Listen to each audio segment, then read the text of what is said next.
It's Monday morning and today papunta kami ng gym para simulan ng productive yung week namin.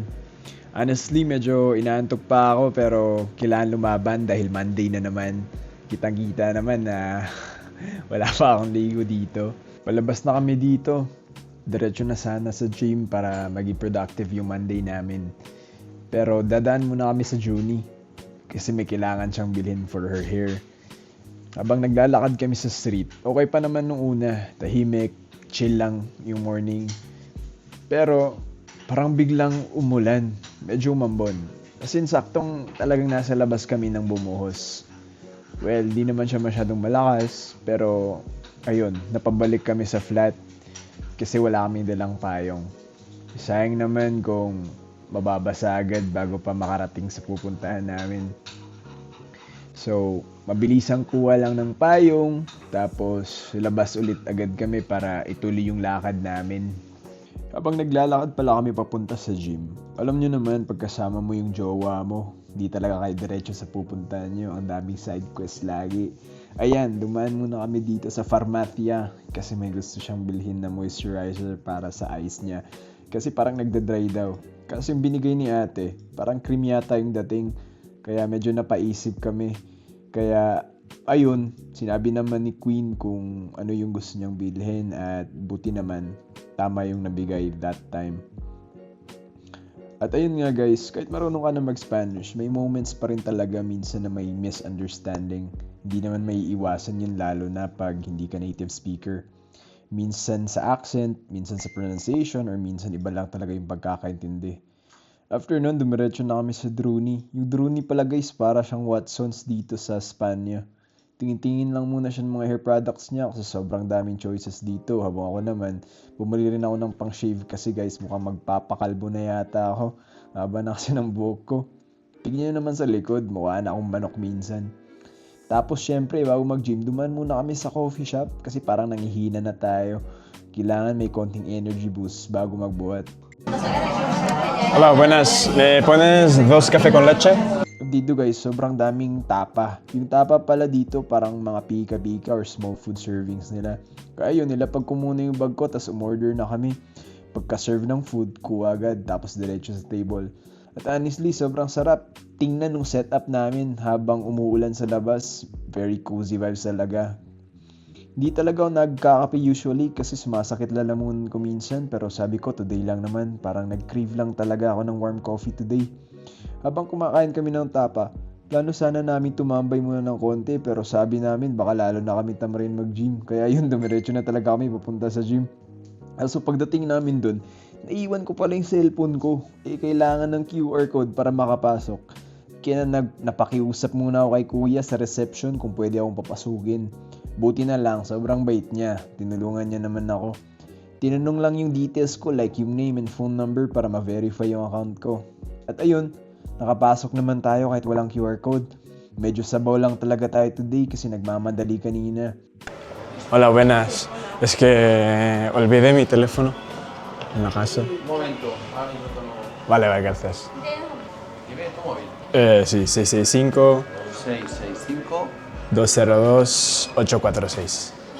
202 Van. Sí. Muchas gracias.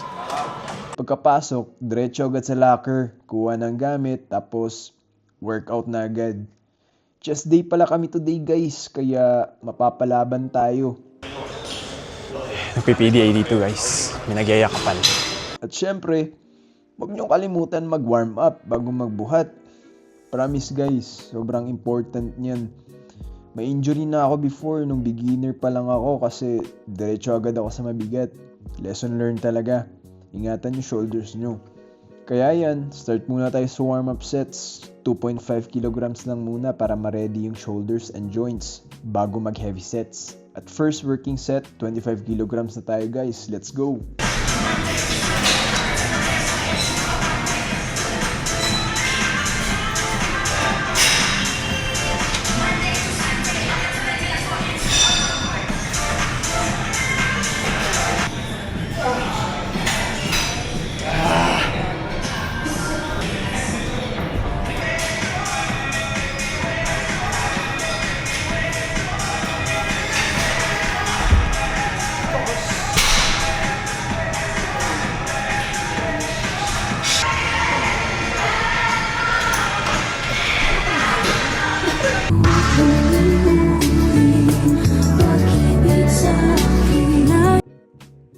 Tsaka guys, tip ko lang sa inyo ha, kung mag-gym kayo, pag-isipan nyo muna mabuti kung isasama nyo yung jowa nyo.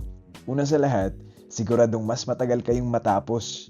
Pangalawa, kailangan mo pa siyang i-assist kasi minsan di pa niya alam yung proper form. At pangatlo, kung ayaw mong samaya yung workout mo, huwag mo siyang isama. Kasi tignan nyo naman to guys, hindi ko matapos yung set ko ng seryoso kasi puro laugh trip kami dito.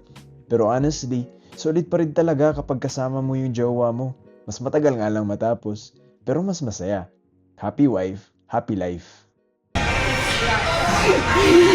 Lintik lang ang walang ganti. Lintik lang, walang ganti. Sige lang gagawin. Game na. Game na.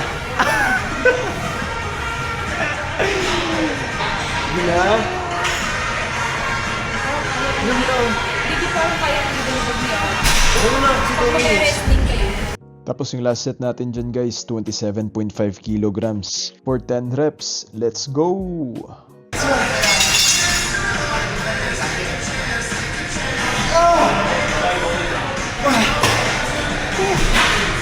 Grabe yun. 7.5. Parang last year ko yata yung tas kong ganun.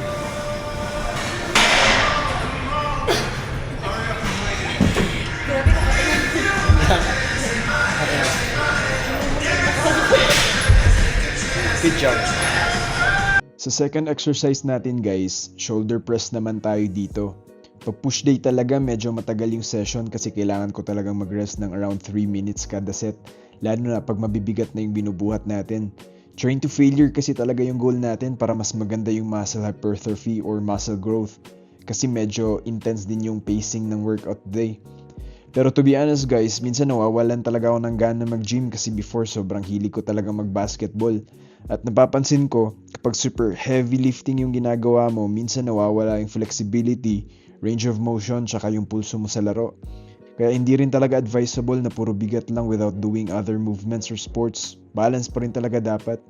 Pero since nandito tayo ngayon sa Spain at hindi masyadong active yung basketball community dito sa area namin, mas nag-focus muna ako ngayon sa gym and sa overall physique goals natin. 3 sets pala itong shoulder press guys, tapos proper rest lang between sets bago tumuloy sa next exercise natin, which is ito nga.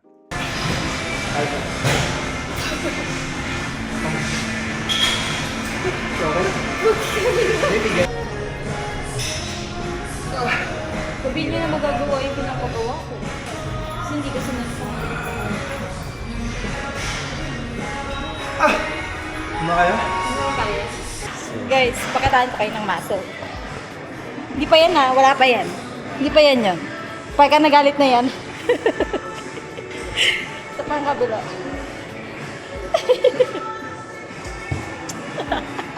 After shoulder press, nag-lateral raise din tayo dito guys, then triceps, and lastly, isang chest rope exercise para tapusin yung push day natin.